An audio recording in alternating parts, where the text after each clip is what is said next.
Perfect. Thank you, Nancy. All right, I'm gonna share, even though it's in presenter mode, it's still sharing the full thing. So we'll go with that. Okay. So for anybody that wasn't a part of part one, I'll just do like a quick reintroduction. I'm Keena Williams Finney, creative producer, AI strategist. I produce two podcasts currently, Meet Me at the Highland and How I Got Here with Drina Whitfield. I also work with podcasters and brands on consulting for new podcasts, existing podcasts, audience development, and most importantly, AI powered like workflow strategies. Because outside of podcast producing, I own Structure AI, which helps integrate AI into workflows in different industries. So today we are going to get into how to move your listeners from casual to loyal. And then the session is not about chasing downloads. It's really about creating shows that people consistently return to, because that's how you build the loyalty. And, it's mostly about building a community. And then I really just like blend my background of creative production and AI strategy for video first like growth framework. So hopefully you'll walk away from this. I generally don't do slide decks, but there's a lot of information. So I thought it'd be great to do a slide deck today. And then because I mostly work in AI, I wanted to utilize Gemini 3 in order to create this slide deck, and it did a really, really good job. So, all right. So, today, everything that we're covering today ties to one idea, moving your listeners from casual to active. You should be using AI as a tool to enhance your understanding of your audience. And I'm going to really like dive into that.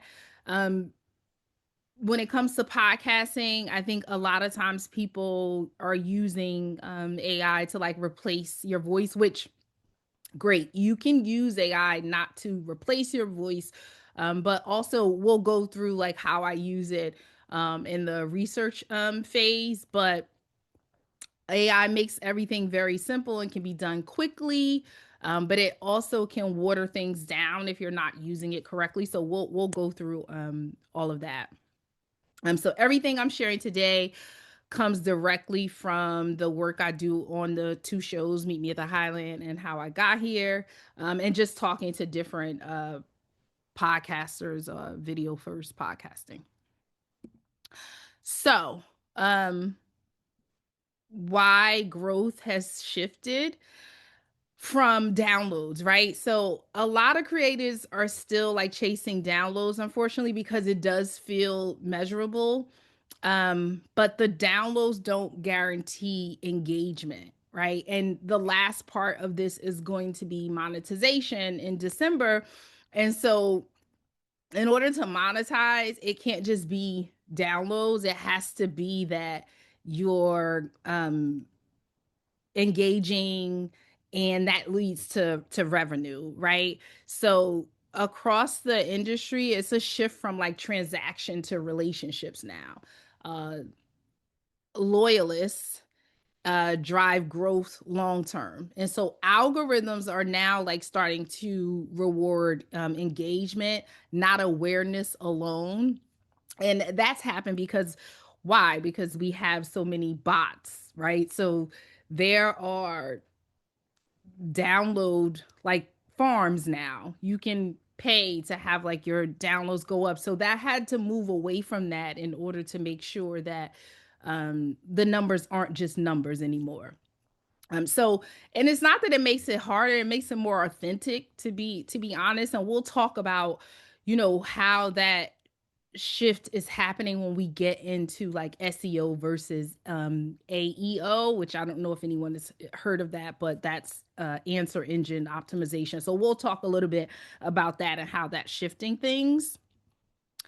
So let's talk about the listener journey, right? So creators give all of their energy mostly to like awareness and discovery.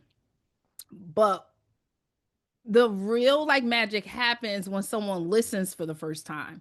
So one example I can share like for well, I'll actually share two examples, but as far as the listener journey goes, once someone listens to the podcast and they're interested, right? You want to keep them interested. And what starts to keep people interested is making them feel like they are a part of the experience. So for Meet Me at the Highland, one of the things that we're introducing for the next season is these listening parties. And so we test them out, and they did really good. And so I'll say two things. These can work virtually. They don't always have to be in person because everyone doesn't have a budget to do bigger ones. Or if you have some local listeners, you can do it on Meetup and just host a listening party and talk about it. That is, you'll be surprised. We tested some out virtually, and then we did a few in person at dinners, and now we're incorporating that for season two. So taking that just outside of the episode and bringing people into the experience is what you're going to start to, like build this community. And for the other podcast where we started for How I Got Here, we started doing like these How I Got Here dinner series, and it ties directly into the show because on that show they're interviewing women on their journeys, on how they got to where they are. So now when we bring this experimental dinners into certain cities, we have like minded women. So it doesn't even necessarily have to be anyone that was on the podcast. Now we just have women in the room that are talking about how they, got here and learning more about the show and more about the brand. So that's bringing them into the community. So getting a return listener is the hardest part. So once you get them, you just want to focus on nurturing them into loyalists and turning loyalists into activists. And it's kind of like a relationship cycle. So that's why that you want to start thinking of more things that you can do, more experiences they can have outside of just like listening to the podcast. And what's a loyalist, right? So a loyalist is like is more than a repeat listener. They actually like see themselves in your show. If you see like any popular podcasts, if you look maybe like in their comments, those are the loyalists. Those are the people that are there, they're showing up, they are engaging with each other, some of them, and this is like part of the research that I do, but some of them know each other in the comments. So that's the community that podcast has been able to build. They comment, they DM, they email, they vote on polls, they join your list. They really feel like they're a part of it. This is like who you want to build for. And honestly, you don't need to have like millions of them. That is gone. So it's not about quality, it's not about the quantity, it's more about the quality, right? And so once you get that group, you want to just make sure you're nurturing them, right? So any DM that they send, um you know any poll, any comment, you just want to make sure you acknowledge them and engage with them because they are investing more in it as they start to comment if they have. And even if it's like a negative comment, right? If it's a negative comment, obviously if it's spam, no, but if it's a negative comment, you want to kind of address it and understand like, oh, why that's your point of view, because a lot of times you just want to help understand their perspective and try to engage with them, and it's helpful. But why most shows plateau, right? So a lot of shows plateau not because the content is bad at all. Because to be honest with you, I have consulted with um some people that have done had ideas to do podcasts on something that I never would imagine that people want to listen to, but it works, right? So it's not the content. Um there's a few things. One is because the foundation isn't defined. So there's no clear discovery strategy. There's no like the metadata is weak. creators aren't repurposing their long form content. And we'll talk about like the waterfall strategy. And one of the biggest like hidden reasons shows like stall or just like don't grow is a brand guide, right? And so I'll talk to you just about um my experience with that. But without a brand guide, there's really like no consistent identity across like episodes, clips, titles, show notes, social content. One of the podcasts that I worked on last year, they had some issues with, they did third party for their social. So they had like some issues with different third parties for the social. So they, in the course of that, they bought in. So the issue wasn't the podcast itself. The podcast was amazing, quality, content, everything.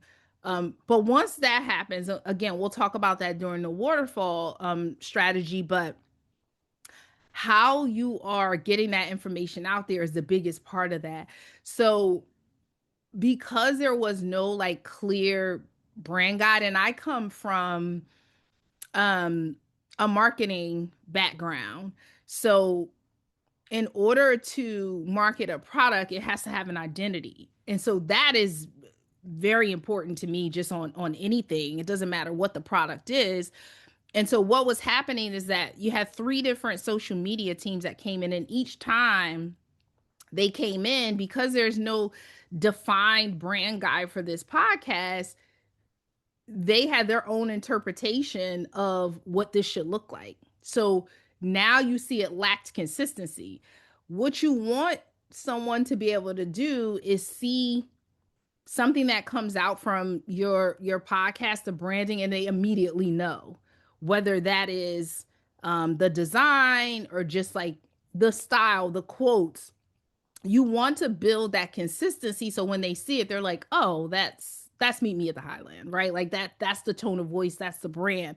But that podcast, because it went through so many hands, and each brand, each social media team had their own interpretation of what they thought the podcast should look like. It was a year of complete inconsistencies. So while this one might have been great, no one's saying that what they were doing was necessarily wrong, but there wasn't any consistency. So after 3 months, the branding completely changed again. So as someone's trying to lock into this podcast, they don't know, like they can't trust what they're locking into. Like they like this, but now it's changing again.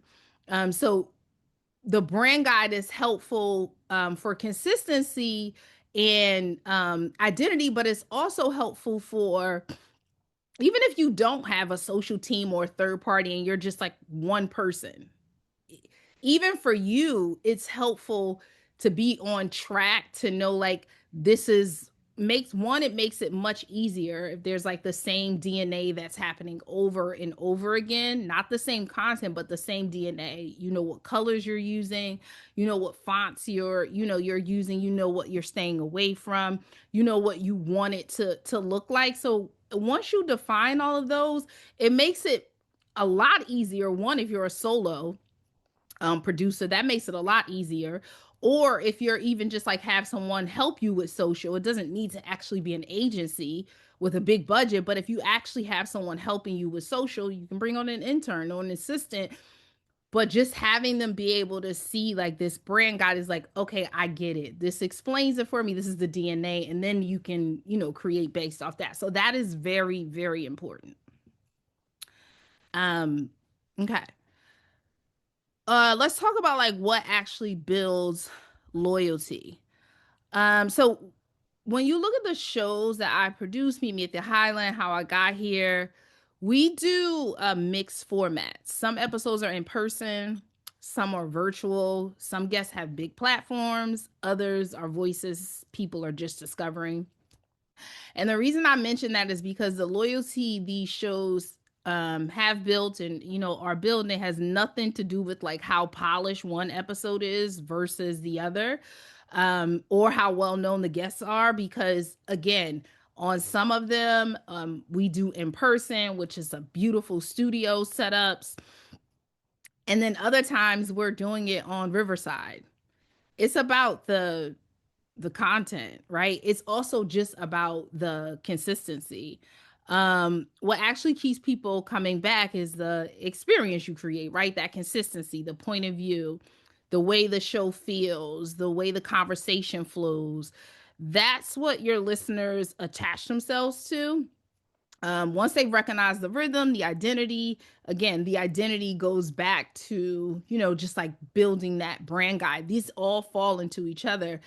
They'll start to like stick with you because one, they know they can count on it, right? Like if they like the point of view of it, I have like some, like podcasts that I listen to that I'm looking forward to see what they think about something, right? So when it comes out, I'm like, oh, I can't wait to hear it because I know that they're going to cover this.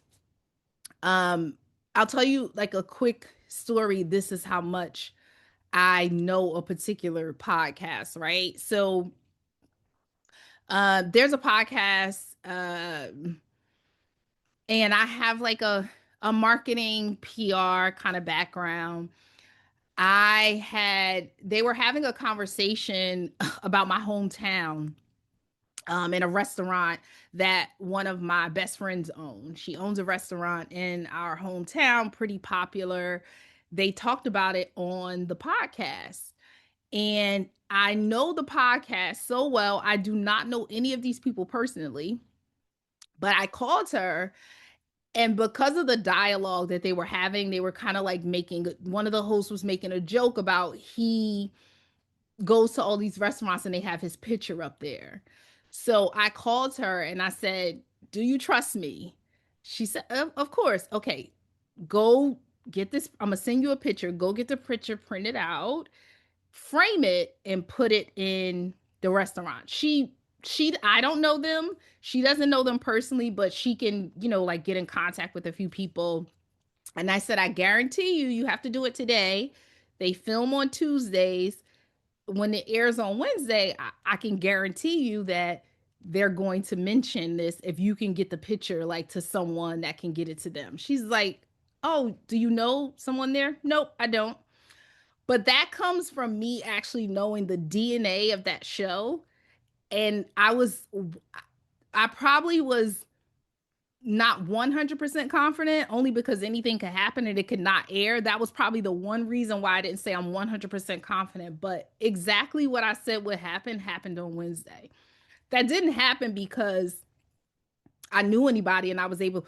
It happened because I actually know the DNA of the show. I'm a loyalist. Like I'm a part of that community. So that is what you would hope to, want to build. And it happened. They actually mentioned her on the show, and then she had like food sent up there and catered it. So that was actually, like a great. I love giving that example because if it didn't happen, I was so confident that that would happen because I've been a listener of the show and I understand how the hosts like think and operate, and that's only because I'm a loyalist. So let's talk about podcast SEO. And I'm gonna move a little fast because I have a lot of slides, but I really want to get through all of them. Okay, so I don't know like how much when I talk about like the other things that I do is I help um brands or small mid-sized businesses just build solutions. Most of them are AI driven solutions. And we can do a lot of that more now. Help build out these solutions around like online presence and stuff with AI tools, right? One of the things that is happening that's shifting pretty drastically is SEO and just how search is shifting itself. And I don't know if anyone pays attention to that, like what's happening with Google and how people don't really click on anything anymore because of the AI overviews. But I'm doing a lot of research on that now, just for other parts of my business. And the search is like moving away from keyword SEO. And so, yes, you still should have keywords, but it's not the most impact now. It's more. AEO. And so AEO is answer engine optimization. So to put that simpler, is just search is leaning more on AI systems that pull like clear, and the keyword is trustworthy information, not just keywords. So we AI and this could really be because, as AI starts to dominate, they've gone through a lot of lawsuits from the AI hallucinates. We know all of that. So because of that, AI is lazy. So they want you to kind of do all the heavy lifting for them. So they are um very strategic about what information they say is the right information. And so that changes from keywords, right? Because for SEO is just pulling a keyword because you have it there. So they're not confirming anything. If the keyword is there and you've optimized correctly, your information is going to come up. AI is a little different. It's trying to be a little more intelligent about it. So you can't just have the keywords there. For podcaster though, this is actually makes things easier because if your titles, if your descriptions, if your chapters clearly explain what your episode is about, AI can surface your content in more places. So YouTube, Google, even like inside apps where listeners are searching by question and not by keyword. And so that's what you have to start thinking about. And this could be an entirely different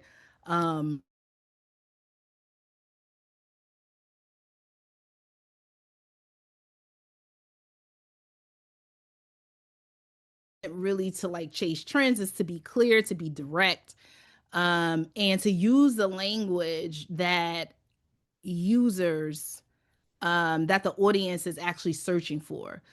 That's what's going to build like your authority, right? Because this is it, the LLMs now are really focused on brand authority across platforms. So let's talk about research, right? Because this also will tie into like your growth strategy. So I currently just produce internet based shows. I mean, interview based shows, right? So AI isn't helping to chase trends, and I'm not really like using AI for topics because these are interview, like based. So the core of my workflow is I'm using AI to help like understand the guests on like a much deeper level. So what I do in my workflow is I'll feed their LinkedIn, their past interviews, articles, panels, everything, past podcast episodes, and let AI help me map out like the themes and their pivots, their patterns, the parts of their stories that maybe, if they're someone that's done a lot of interviews, I want to try to explore something that they haven't already talked about. Um, and then that clarity helps me line up like the conversation with the emotional arc of the show, right? And so these podcasts are completely different. They have two completely different DNAs, two different formats, the way they're structured. So when I actually started building like a listening tool, because again, right, like that's part of what I do, like build technologies. So what I do with that is when I'm doing all of that, feeding in all of the LinkedIn past interviews and all that, I also am working like in beta testing on this listening tool that I'm developing that actually I'll just like put the guest name in and get more real time stuff too. To see like if anybody's like talking about them, if they're like a more well known, if they're not like as well known, then I can do the listening tool on their industry just to see like what questions, right? Like if there's anything that people are asking for something that might be happening in their industry that can inform, the way I start to structure like the questions for the interview. And I like to like build questions that tap directly into like the curiosity that's out there. So that can help with like engagement, like shareable clips and things like that. Um, Now for creators running like topic driven shows, same thing. AI plays like same kind of like parallel role. Instead of like mapping out the person, you can you're mapping out like the audience. Like, so you can analyze comments, like competitor episodes, whoever you consider your competitor. Reddit threads are very like helpful. If you're doing something on product, maybe check like Amazon reviews. Anything that shows like the question that people are asking, if that's the type of show that you're doing where you're like searching for topics, um you don't have to build your own listening tool, but the listening tools and what people are asking, those different type of like AI tools are extremely helpful if you're looking for topics like even under a certain industry, if you just cover a certain industry. So whether the show is like guest driven or topic driven, the goal is really the same. AI can help you see like insights to like drive growth. So you just don't want to rely on just what you think, because you don't have to do that anymore. Like maybe 2 years ago, before these tools were available, this type of research was, we probably wouldn't be able to do it, especially for um podcasts where mostly people don't have like huge budgets to go doing like market research and see what people are saying. But now all these tools are readily available, and we should be using them, just so we're sure that the things that we're talking about are timely, um, that are kind of fresh, but also that on the other side of that aren't oversaturated, right? Like you don't want to have a guest or talk about a topic that everyone is covering it. If you can give a different perspective on it, great. If not, and everybody's already covering it, then it might be time to move on to something else. That's just my opinion. So I talked about the waterfall strategy. So the waterfall strategy is very, very important. Um, this is also something that I saw happen. Again, I told you that all of the things that I talk about are just the experiences that I had over the years in developing like these podcasts. But the waterfall strategy is really just getting more out of the episode that you already created, right? Like, so the long form episode is your anchor, and you just don't want to throw it on YouTube or just put it on Spotify and just move on. This is like where you really can have like AI help. But here's what I do that's a little different. I know a lot of people that just take their episode, put it in one of the AI tools, and let the AI tool kind of chop it up and give you the clips. Great, right? Like it can do that. Um, for me, that's very generic. And because I work with AI and understand that AI gets better as you train it, right? So as you train it on how to be able to develop your style, your tone, as you customize it and personalize it, that's when you're going to get the most out of it. So what I do is I do allow AI to pull the clips, right? I allow AI to go through the full episode, pull the clips, but I also do the same thing. So I watched the full episode. I pulled the clips that, like I feel like would have like impact on social. And the reason why I do that is because in order for in the long term for AI to really help cut down on my workflow, because it doesn't help that I'm going to have it pull the clips, and then the clips that they pull, and I see it all the time, the clips that it pulls is just, they're just clips.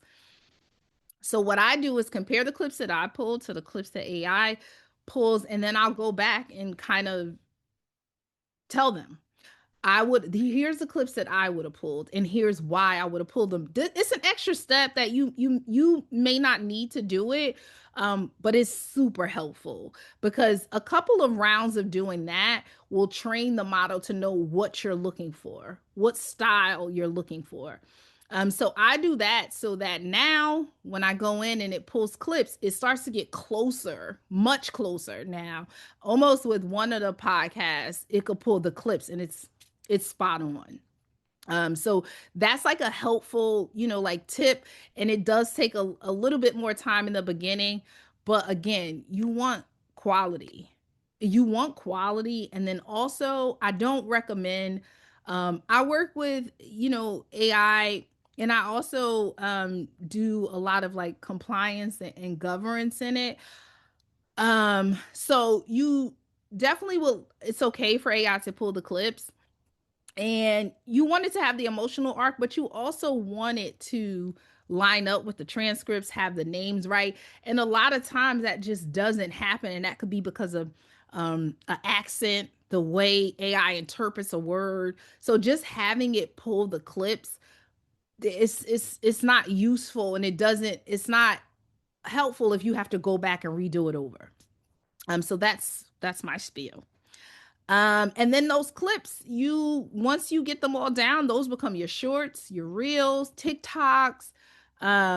Your transcript becomes your blog, your newsletter, and that's the waterfall effect. So now you're gonna take that one episode and break it down into all of this different content for every single episode that you have. And it moves on to all of these different platforms, whatever platforms that you're using.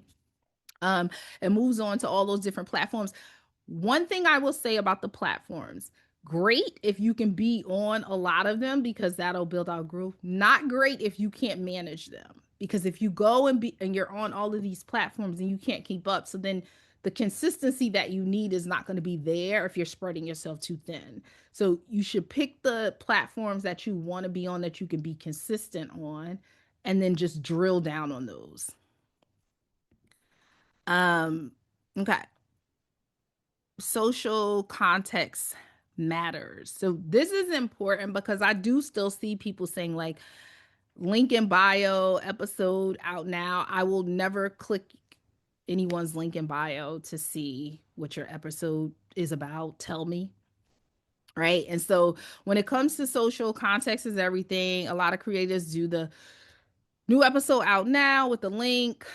Nothing happens. People scroll right past that. It doesn't really give you anything. So your job is really to put the value on the platform first. Like that's why the clips work. They meet people where they are already. And I know it works for me. Like I see a clip and that small part of context is probably like, oh, what are they talking about? Let me click on that. So for how I got here, for example, this is exactly how I approach it. Whether I'm working with the social team or handling it myself, I always start with the theme of the episode. Like, what is this conversation really about? Um, Once I'm clear on that, the content we create supports that theme. So the clips, the captions, the quotes, the prompts, everything ties back to the core message. So the story stays consistent across platforms. And that's kind of what I was talking about when I said like the brand guide thing. Or just if you're, and this works if you're doing it with a team or you're doing it by yourself. You want to make sure that everything ties back to whatever that message was because it just stays on brand, right? If you said the episode, whatever the title of that episode is, and that's just like the premise, the theme of the conversation, you can just spearhead off of that. And you can use AI to help you identify um, that. I like to come up with different use cases. One of the things that I'm going to work on now is Gemini 3 can now watch videos. So I have like my full workflow in there. So now what I'll probably do is like go through with Gemini 3 and start to train them on what type of content I want them to be able to pull when I give them these videos. So I'll work on that for that to be able to help me. And this part is very important. Every platform, and this is why I said choose the platforms that work and then drill down on those because every platform has its own culture. How you show up on Instagram isn't how you should show up on TikTok or LinkedIn. So instead of like just like dumping the same post everywhere, um, think about what each platform rewards. Like we know that Instagram is very polished and TikTok is very authentic, right? So, your behind the scenes may do better on TikTok unpolished versus something else on Instagram. So you want to figure out what it is and how you can consistently show up there. Because if I'm following you on, if I'm a big fan and I'm following you on three different platforms, and I just see that you're posting the same exact post on LinkedIn, TikTok, and Instagram, then I'm just gonna choose one, and I don't need to follow you on all three. So that kind of that's how you should be looking at that. Um, this is very important, like with your email. Social media platforms are rented. I think we all know that every time Instagram or the other day, Twitter was down because of the Cloudflare thing.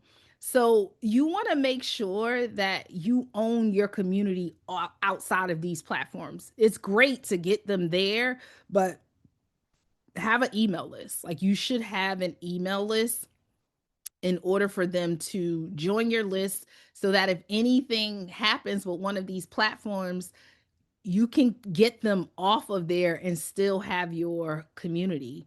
For the people that just are on these social media platforms and they go down, like what happens then? You have to start all over again if you have no other form of reaching out to people. So maybe it's not email. I think email is like the best way. But if it's not email, maybe you're doing like a WhatsApp group, but just find out what it is. I say email because, again, WhatsApp could go down. You just want to take it off of these apps. We talk about this, like engagement is two ways. So engagement is not just people leaving comments, it's you giving them something to respond to.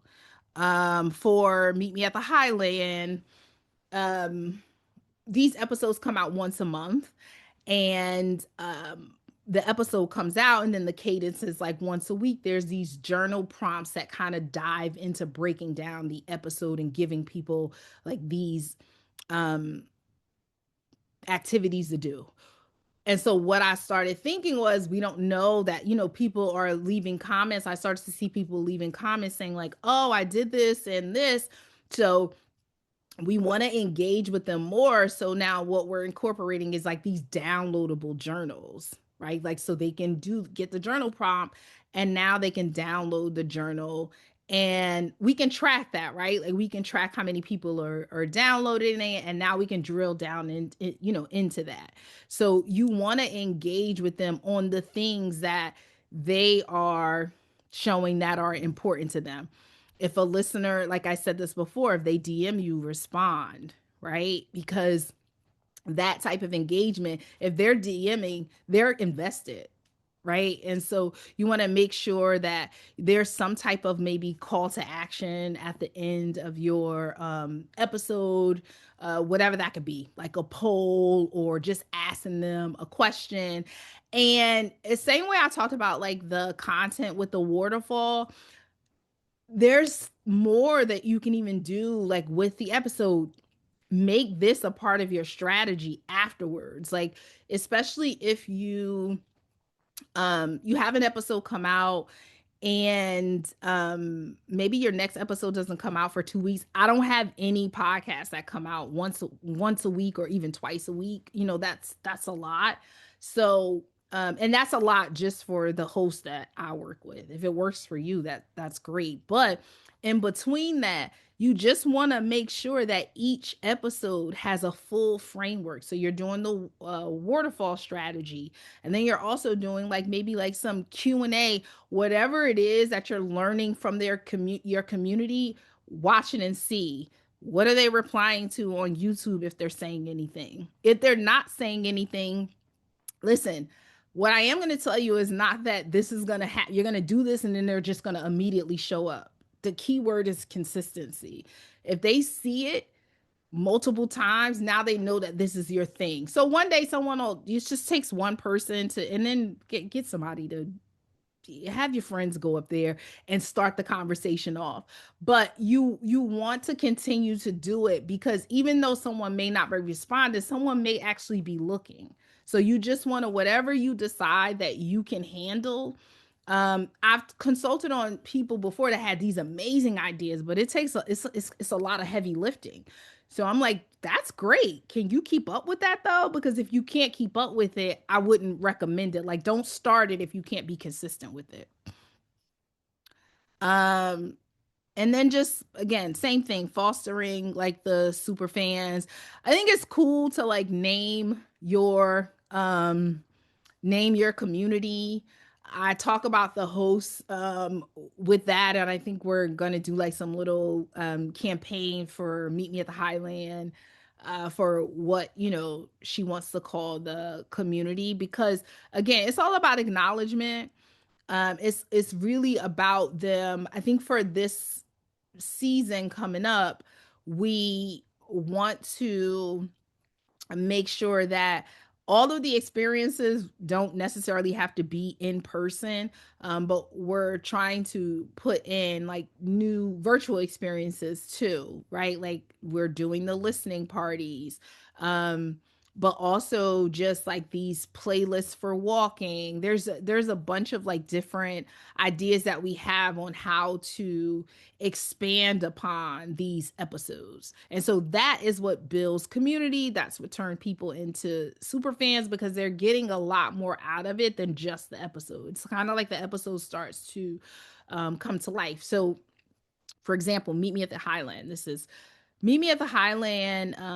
We film in bulk. We film in February, and then the episodes are, like released once a month, right? So right now we're planning for season 2. We're going to be filming in February. Episodes are going to release in June. Um the last episode for this season airs in December, and then after that we're having like this Meet Me at the Highland masterclass. Like legacy studio is what we're calling it. And so what we're doing is each guest that was on the podcast for the season, there were 7. They are going to kind of like teach a class on what the foundation was of their episode. And so it's a free master class, and we're actually structuring that now. But the point of that is that came from us paying attention to what people are talking about when these episodes come out, how they're helpful, how they wish there was more, how they wish that you can dive deeper into these things. So we're going to do that, and that's another step of moving your podcast from just like a podcast episode into more of like community building. um and listen, like you don't need a big team, you just need the right tools. Say it all the time. um I am a solo producer. I just happen to, sometimes it just depends. I work with um one of the podcasts I work with has a huge team for support. The other podcast, there's just me and the host, and we do kind of everything, but I run everything. Um, and so like I use Riverside. I talked to you about the clips. Opus Clip is great. Rely on Chat GPT, like a lot for just support, not like writing. Because here's the other thing too. The other day Chat GPT was down with Cloudflare. So these tools, they go away. So you want to make sure that it's not a crutch. You want it to be a partner. um you have your own ideas, and for the most part it should just be like polishing them up for you. So if ChatGPT goes down, maybe it takes you longer, but you're not like stuck and say I can't do anything because I don't have ChatGPT to do everything kind of like for me. um and then to put it all together at this point, everything comes down to keeping your strategy clear and your connection real. um you got the tools, you got the structure, and you know what it's going to take for your show to stand out. And that's the reason why you're doing it, right? And so whatever that reason is on why you're doing it, and I say just be like flexible, pay attention to what people are saying, asking for, ask them like, is there any other questions? It just depends on what type of show you're building, and how much you want people to be involved. The more you can get your listeners involved, you're going to grow, because that's when they are going to start telling people, just like about your show, or you should listen to this, or, I got this from listening to this show. Um, that's why you want to just like build with intention. And so I talk a lot about using like AI, but I don't talk about it in the same way as other people talk about just like how quickly it could create content for you, because while it can do all those things, I really do still believe that you should be the human in the loop, and we don't want to focus on the quantity and the speed. We still want to focus on the quality. And you can get like really good quality support, but just like Opus Clip, for example, using that. And again, these are all my experiences. I have like a social media team that uses AI for clip generation, but the clips that they are generating have no sentiment at all, right? And so I had to go back in and implement a hey, great, right? I work in an AI, I founded an AI first company, so get it, totally understand. But you want to watch the episode first too, like instead of just like giving it to AI and having it trying to pull out those like just emotional highs, like the empathy. It's still not there yet. It's not. It can pull them out based on timing, but it's not really pulling it out based on emotion. So you want to keep that in mind because it can be helpful. But again, it goes back to you training it for what it is that you're looking for, and then it really could be helpful. And then so the next one is part three, where we're talk about like monetization. And I think this really like sets you up for having something that's quality. Um, the podcast that I work with does not have millions of followers, but they've been sponsored and different things like that. So I look forward to getting into that. And then I will just open this up for any questions. Oh my God, I did a really good job. I wanted to get through all of these slides and I did. So, any questions?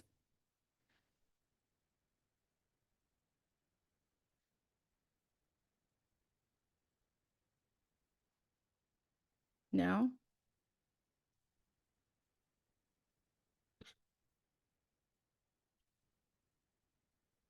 All right. Well, if there is no questions. Oh, um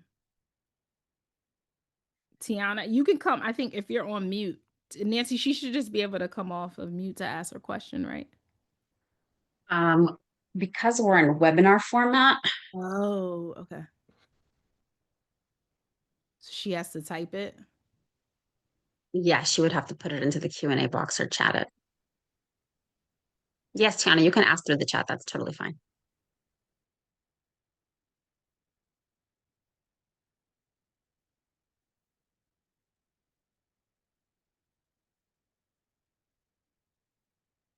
Yeah, the link dump is just saying like, "Hey, new episode out, check the link in my bio." Just like dumping your link instead of saying versus like the new episode out where we talk about blah blah blah blah is out, and then you can show it with a clip. Like the link dumping is it's kind of lazy. Like it's just a little like lazy, and it's forcing people to kind of do the work. And listen, we don't look at anything. Just think how many times someone says check the link in my bio with nothing else. I'm not checking a link in your bio. So, you know, it's just better to give a clip, give the title, give a little bit about what you're talking about, and that's better than just dropping it. With very small audience, what do you recommend is the first step in engagement and community building? Oh, I mean, with a really small audience, honestly, I think it depends on what type of podcast you have, and I would just like throw a few things at the wall. But if you get a so let's say you have a really small audience, and this is when you kind of like force engagement. So if you have somebody, and I've done this, right? You just have someone go and like write a comment and then come back and answer it. Or you can also do I've had this question come in, even though you haven't had the question come in, but you're just kind of like forcing to get the engagement, like started. It's like the first person on the dance floor type of thing. Um, I have like 300. Well, that's a pretty good amount, Beth, and it's a very highly produced topical show. Yeah. So I would do that. Like I would you kind of go out there, like first. Like put in there at the end. I don't know how the show is set up, but if at the end you say like, "Oh, I've been getting these questions come in," and start like answering, some questions that you think, and that's where you can do a little bit of research to see what people are asking. Maybe not in, your community, but if you do some research to see what people are asking about your particular topic and answer them, I'm sure that can get like some engagement going. How do you go about getting sponsorships for your clients? So that's like the monetization that we'll talk about in part 3 in December. But again, these things are all different versus like how I first started out like with podcasting and using these different companies that say like they do sponsorships. Never done that like at all. All of the sponsorships and stuff that we've had has just solely just been on trying to pitching and then seeing what aligns and being very thoughtful. So, for example, the How I Got Here dinner series has been a sponsorship every single time.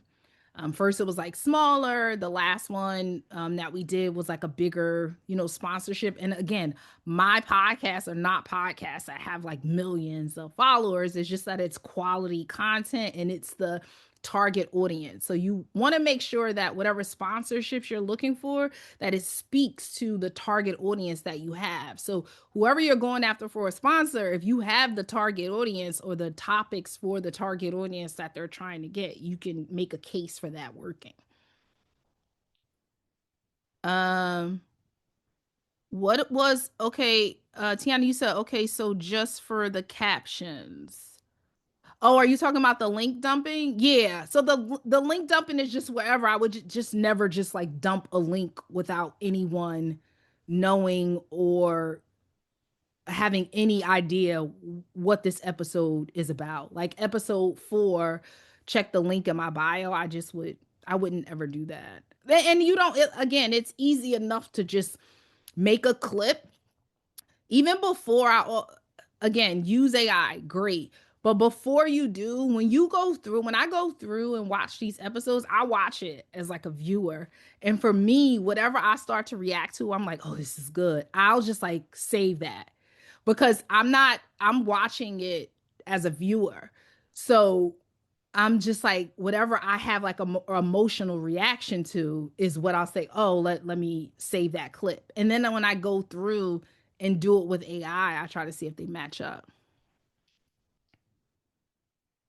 Yeah, you can use AI to see, can I use AI to find what companies my audience like? I mean, you can use AI for that, but I think that just like comes out, right? So like if you're whatever your target audience is, um yeah, you if you're whatever your target audience is for the topic that you're talking about, whatever companies are in that industry, that's who you probably want to try to approach. And just depending on how big your community is. So you don't have to go to like a top company, but go to like one of the a smaller, organization and start there and kind of make the pitch for I have this community, it's growing, and let's just say you said someone said they had 300, right? So you can go and say I have this community, it has 300. 300 doesn't sound like a lot, but if you tell them that it grew to 300 over the last like couple of months and you haven't done much yet, right? So you can pitch on the potential, right? And you just want to say like this is the target audience, these are the people that this is the demographic, they know who the target audience. So you want to understand, and all of those analytics are available. So you want to make sure that you understand your analytics and who's listening, like who's listening, who's watching the podcast, and then that's how you move into monetization. Because depending on what you're trying to get, you want to focus on that so you can try to increase it, and then that's what you can pitch on. Well, I think this is it, but this was great. Are there any more like questions before we drop off?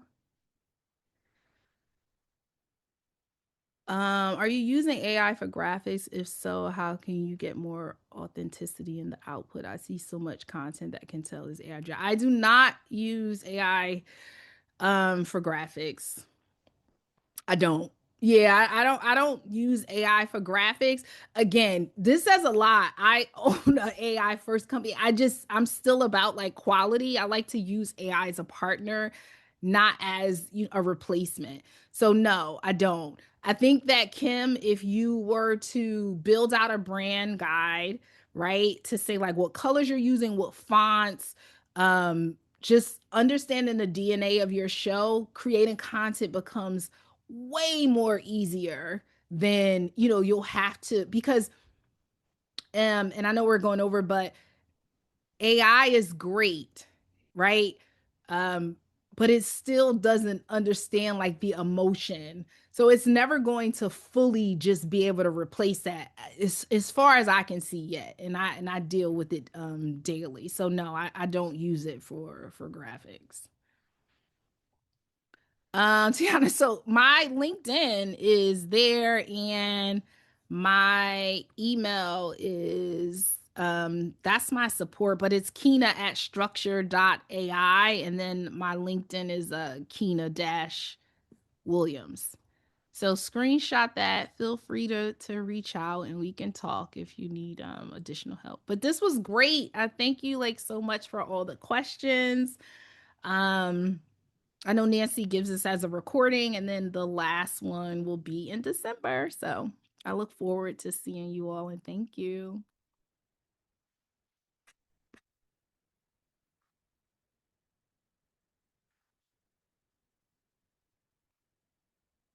My computer seems to freeze really briefly. All right. Well, thank you, everybody. I will go ahead and